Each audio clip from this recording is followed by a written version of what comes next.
कक्षा में व्याप्त विविधता का शैक्षिक उपयोग। कक्षा में व्याप्त विविधता का शैक्षिक उपयोग किस प्रकार करेंगे, इसके बारे में।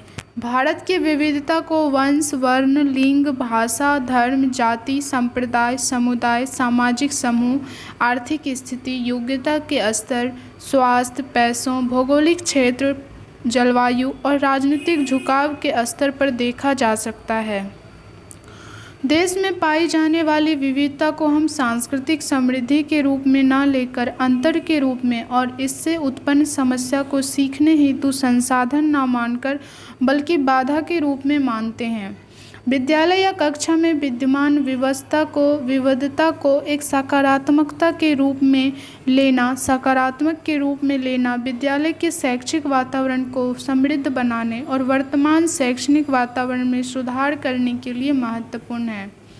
एक शिक्षक के लिए कक्षा में विविधता का प्रबंधन और अपनी कक्षा में प्रत्येक विद्यार्थी को उचित अवसर और सार्थक गुणवत्तापूर्ण शिक्षा प्रदान करना सबसे बड़ी चुनौती होती है। राष्ट्रीय पाठ्यचर्या की रूपरेखा 2005 और शिक्षा का अधिकार 2009 के लागू होने के साथ अनेकता को स्पष्ट रूप से अपनाया गया। विद्यालयों से यह अपेक्षा की जाती है कि विविधता को विद्यालय और हर कक्षा के भीतर सीखने के एक संसाधन के रूप में सुनिश्चित करें। वर्तमान समय में संपूर्ण विश्व में समावेशी शिक्षा को महत्व दिया जा रहा है। कई बार समावेशी शिक्षा के अर्थ को बहुत संकीर्ण रूप से लेते हुए समाज के एक विशेष वर्ग को शिक्षा में शामिल करने से जोड़कर देखा जाता है, जबकि ऐसा नहीं है। समावेशी शिक्षा सभी के समावेशन से संबंधित है। राष्ट्रीय पाठ्यचर्या की रूपरेखा 2005 में समावेशी शिक्षा के विषय में यह उल्लिखित है कि समावेशी शिक्षा गुणवत्तापूर्ण शिक्षा और निष्पक्षता से उसके संबंध की आवश्यकता के लिए औचित्य का दृष्टांत देती है।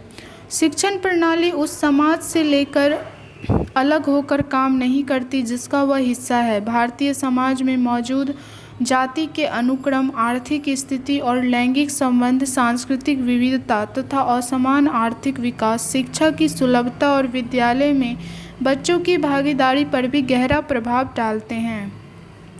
यह अलग अलग सामाजिक और आर्थिक समूहों के बीच तीव्र असमानताओं में प्रतिबिंबित होता है और विद्यालय में दाखिले और पूरा करने की दर में दिखता है। इस प्रकार ग्रामीण और शहरी गरीबों के, अनुसूचित जाति और अनुसूचित जनजाति समुदायों की लड़कियां तथा धार्मिक और अन्य अल्पसंख्यकों के सुविधाग्रस्त भाग शैक्षणिक रूप से सबसे अधिक खतरे में होते हैं। शहरी स्थलों और कई गांवों में विद्यालय प्रणाली कई स्तरों में विभाजित है और छात्रों को असाधारण रूप से अलग अलग अनुभव प्रदान करती है। लैंगिक संबंधों में असमानता शासन करने की प्रवृत्ति को बढ़ावा देने के साथ चिंताजनक भी होने हैं और लड़कों और लड़कियों दोनों की मानवीय क्षमताओं को पूरी तरह से विकसित नहीं होने देते हैं। लिंग की मौजूदा असमानता से व्यक्ति को आज़ाद करना सभी के हित में है। भारत में भी सरकार ने विविधता का महत्व समझने वाले समावेशी समाज के निर्माण में शिक्षा की अहम भूमिका को पहचाना है। एक शिक्षक को इन विविधताओं को जो उनके विद्यालय में उपस्थित है उनकी पहचान करनी होगी और किस प्रकार से इस विविधता का उपयोग शैक्षिक संसाधन के रूप में किया जा सकता है यह सीखना होगा। इसके साथ ही एक शिक्षक को इस बात की भी पहचान होनी चाहिए कि शिक्षण अधिगम प्रक्रिया में यह विविधता कब बाधक के रूप में उपस्थित हो सकती है तथा किस प्रकार से इन बाधाओं का निवारण किया जा सकता है। भारत एक ऐसा देश है जहां पर इसके अधिकतर प्रदेशों या क्षेत्रों के विद्यालयों में मातृभाषा और विद्यालय की भाषा समान नहीं है। ऐसी परिस्थितियों को अक्सर चुनौतीपूर्ण माना जाता है। भारत सहित अधिकांश विश्व में बहुभाषी विद्यार्थी अपवाद नहीं बल्कि आदर्श हैं। एक से अधिक भाषा ज्ञान से संज्ञानात्मक और व्यवहारिक लाभ के कई शोध और प्रमाण हैं। कक्षा में बहुभाषावाद की शक्तियों के प्रयोग से मात्र विद्यार्थियों की पहचान ही नहीं मिलती बल्कि वह अपनी बातों को दृढ़ता से कह पाते हैं।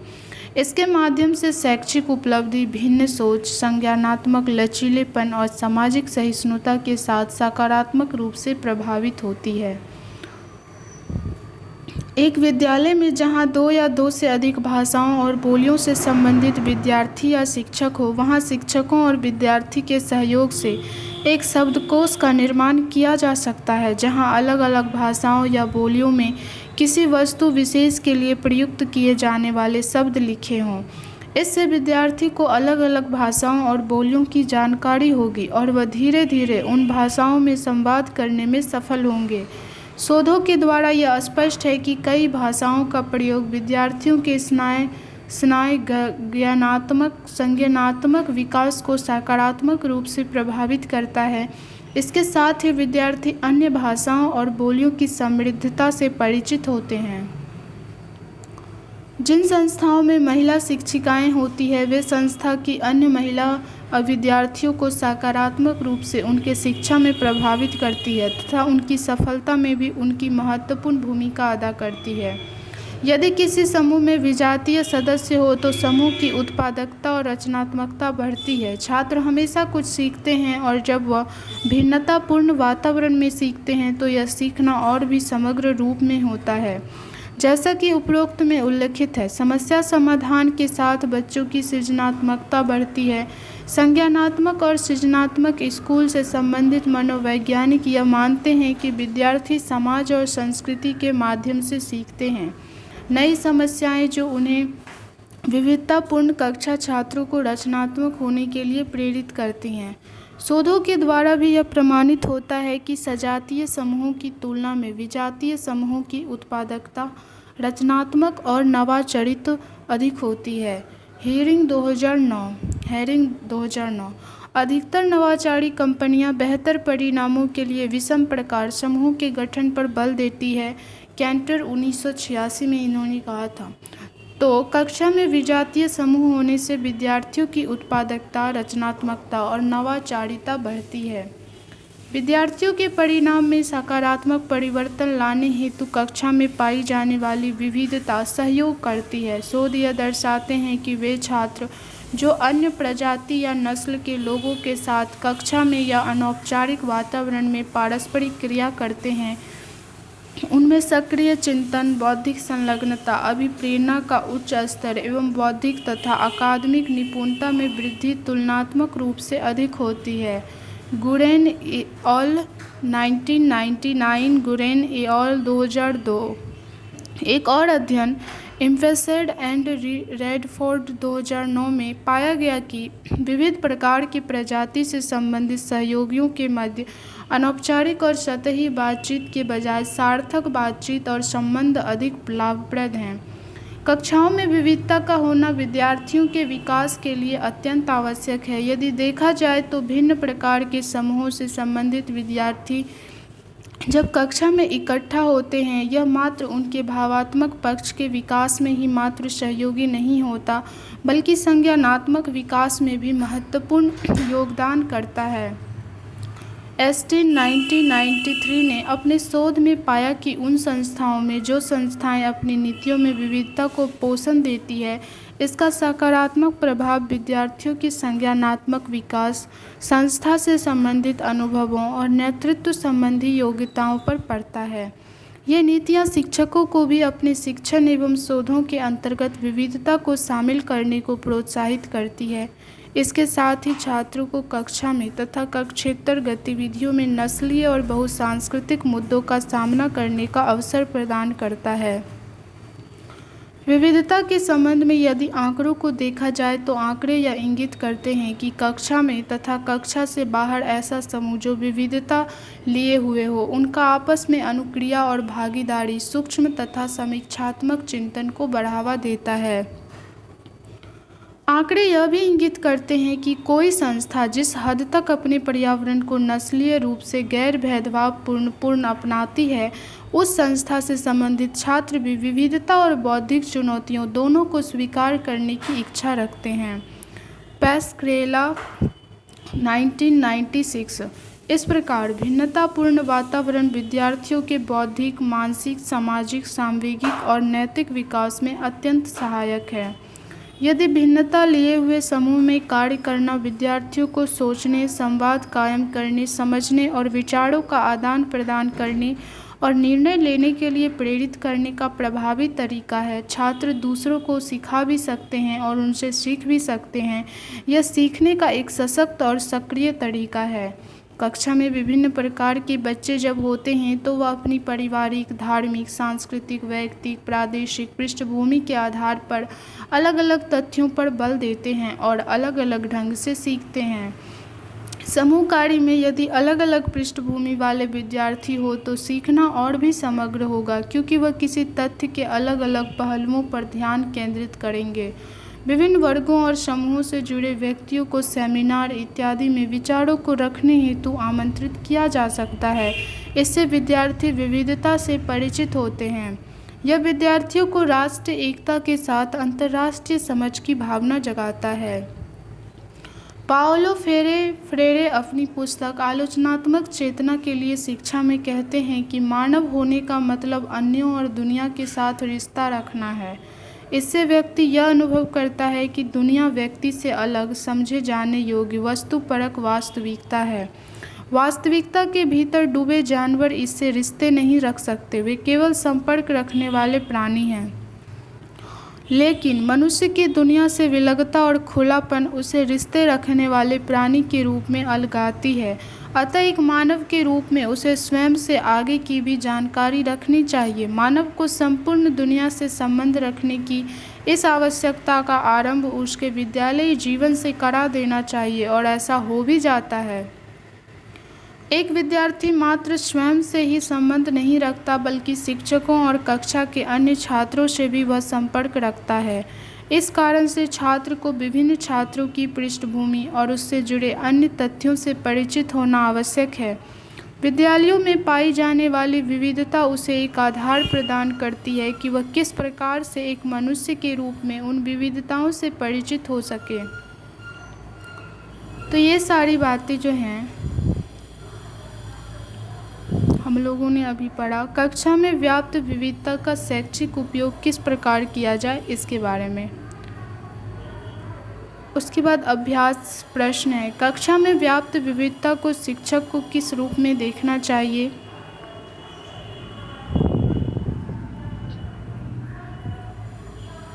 संसाधन के रूप में देखना चाहिए। कक्षा में व्याप्त विविधता को शिक्षक को संसाधन के रूप में देखना चाहिए। विविधता व्यक्तिगत विकास और देश समाज को बढ़ावा देता है। विविधता व्यक्तिगत विकास और रचनात्मकता समाज को स्वस्थ समाज को बढ़ावा देता है। विविधता व्यक्तिगत विकास और स्वस्थ समाज को बढ़ावा देता है। पाओलो फ्रेरे की पुस्तक का क्या नाम है? पाओलो फ्रेरे की पुस्तक का नाम आलोचनात्मक चेतना के लिए शिक्षा है, जिसमें उन्होंने कहा है मानव होने का मतलब अन्यों और दुनिया के साथ रिश्ता रखना है। तो पाओलो फ्रेरे की पुस्तक का नाम आलोचनात्मक चेतना के लिए शिक्षा है। इस इकाई के अध्ययन के पश्चात हम यह कह सकते हैं कि भारतीय समाज एवं परंपरागत बंद समाज है, जो कि काफ़ी स्तरों में विभाजित है। शासन व्यवस्था में जाति, वर्ग, वंश, पद आदि के आधार पर सामाजिक प्रतिमानों का निर्धारण किया गया है।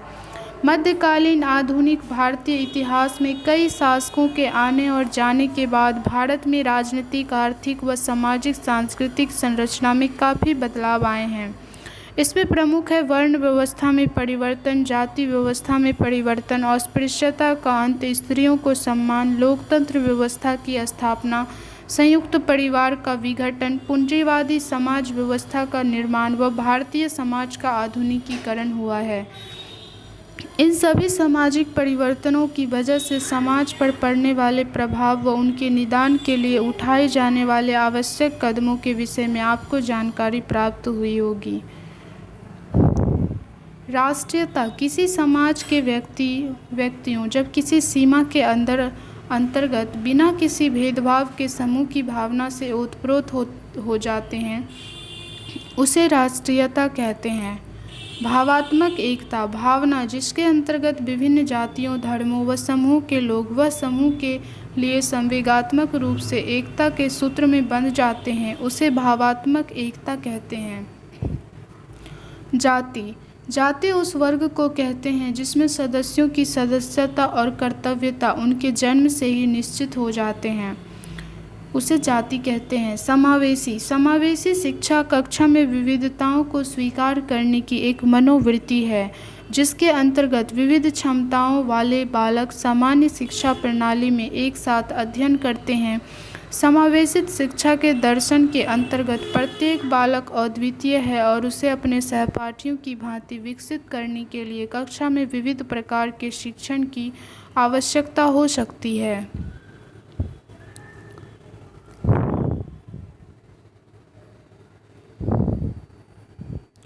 आधुनिक अब निबंधनात्मक प्रश्न करेंगे। आधुनिक भारतीय समाज के स्वरूप का वर्णन अपने शब्दों में कीजिए।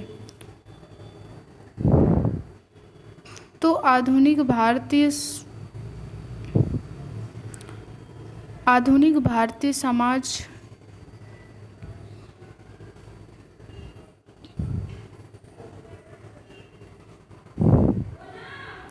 की चर्चा हम लोग अपने शब्दों में कर सकते हैं कि आज का समाज जो है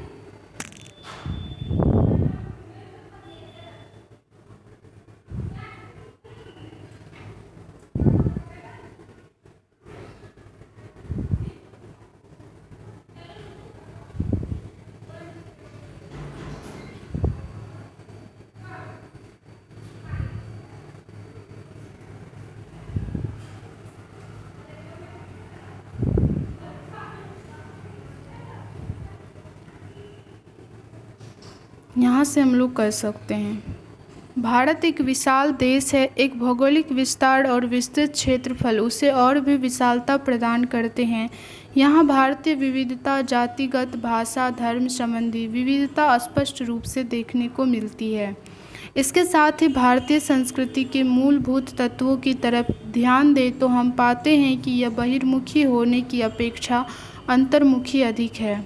भारत के सभी 10 दर्शन में हमें भारतीय संस्कृति की झलक मिलती है। तो यहाँ से हम लोग बता सकते हैं भारतीय समाज में विभिन्न स्तरों पर पाई जाने वाली विविधता। भारतीय समाज के आधुनिक स्वरूप को स्पष्ट करें। तो यहाँ से हम लोग लिख सकते हैं इसके बारे में।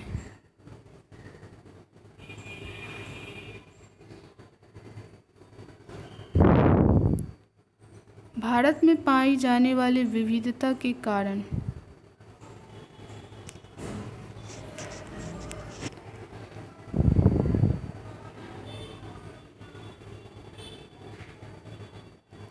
सेकेंड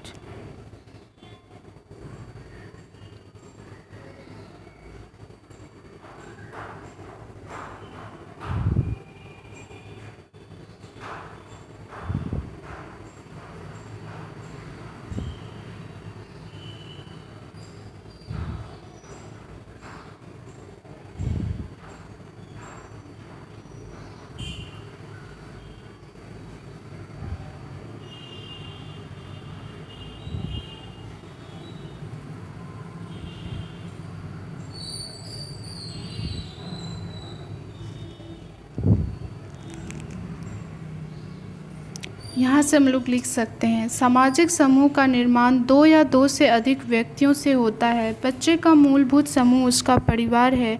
यह एकांकी अथवा संयुक्त हो सकता है। वह अपने परिवार के साथ बड़ा होता है और अन्य समस्त समूह की सदस्यता को प्राप्त करता चला जाता है। बड़े होने के पश्चात उसके समूह में स्कूल, क्लब, खेलकूद के समूह, व्यावसायिक संगठन आदि जुड़ जाते हैं। इस प्रकार हम कह सकते हैं कि सामाजिक वातावरण में रहते हुए सामाजिक जीवन की गुणों की शिक्षा प्राप्त होती है।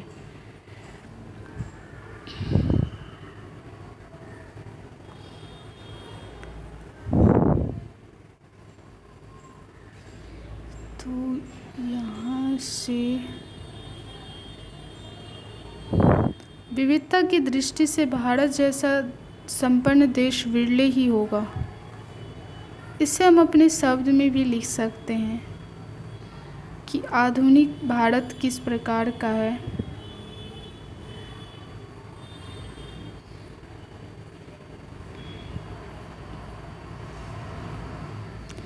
आधुनिक भारतीय समाज का स्वरूप किस प्रकार का है? ये जातीयता के आधार पर, भाषा के आधार पर, आर्थिक विकास के आधार पर किस तरह का जो है अभी है।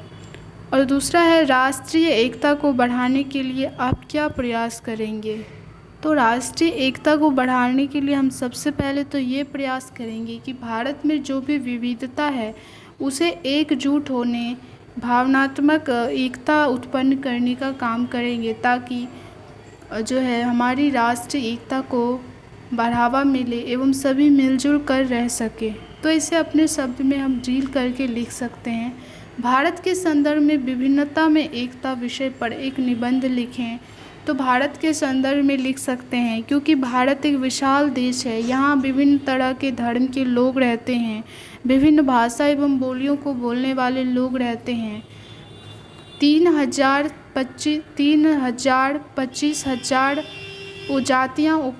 उपजातियाँ यहाँ निवास करती है। सभी के रहन सहन, खान पान, धर्म सभी अलग अलग हैं, फिर भी उसमें एकता झलकती है। तो इसे हम इस तरह से लिख सकते हैं। उसके बाद है, एक शिक्षक के रूप में कक्षा में व्याप्त भिन्नता को किस प्रकार आप संसाधन में परिवर्तित कर सकते हैं, उदाहरण सहित स्पष्ट करें। तो एक शिक्षक के रूप में जितनी भी व्याप्त भिन्नताएं हैं उसको हम संसाधन के रूप में परिवर्तित कर सकते हैं। जैसे हमारी कक्षा में 2 भाषा को बोलने वाले विद्यार्थी हैं, तो हम उसके भाषा को कक्षा में बोलने के लिए प्रेरित कर सकते हैं, और उससे बच्चे बेहतर सीखेंगे और उनको व्यापक भाषा की जानकारी के बारे में पता चलेगा। वो अपने भाषा के साथ साथ दूसरों की भाषा की भी जानकारी ले सकेंगे और उन्हें कहीं भी किसी भी क्षेत्र में जाने के पश्चात कठिनाई का सामना नहीं करना पड़ेगा। तो इस प्रकार से और विभिन्न समारोहों में जो है विभिन्न भाषी के लोग, विभिन्न वैचारिक प्रस्तुत करने वाले लोगों को ला सकते हैं, ताकि बच्चे में जो है व्यापक समझ विकसित हो सके और उसमें एक राष्ट्रीयता की भावना उत्पन्न हो सके। तो इसके लिए ये सारे संसाधन हम में परिवर्तित कर सकते हैं, ताकि बच्चे बेहतर सीख सके और समझ सके।